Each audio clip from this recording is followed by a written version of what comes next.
Mzee kwa Afrika ni mtu ambaye ameshafika umri wa makamu fulani hivi, ambayo hata nguvu na uwezo wa kuendelea kupambana kama kijana hana tena.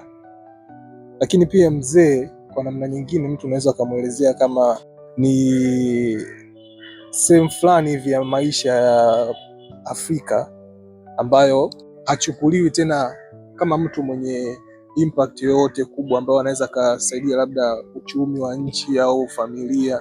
Mzee anapitia changamoto nyingi, anapitia matatizo kibao, haswa kwa jamii zetu za Afrika na Tanzania kiujumla, kwa sababu nakuta labda anaumwa, ana matatizo yapo tu, hela haijawahi kutosha, bado tunatafuta hela nini na nini, lakini inabidi mzee azingatiwe kwa sababu pia sisi tunaelekea huko.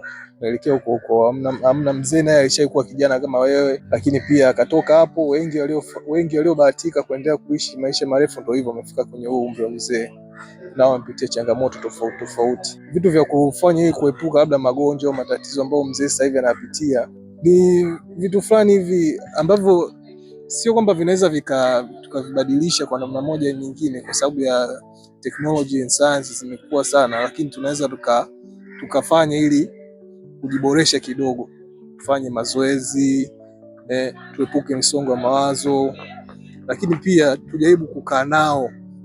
Wanatamani tu listening ear, ambao natamani kijana wangu angekuwa hapa niongee naye moja mbili tuzungumze. Sasa vijana wengi sasa hivi tunakuwa na mishemishe hasu za hapa na pale, kwa sababu nyingine tunasahau hata kwamba wazee wanahitaji kukaa na sisi.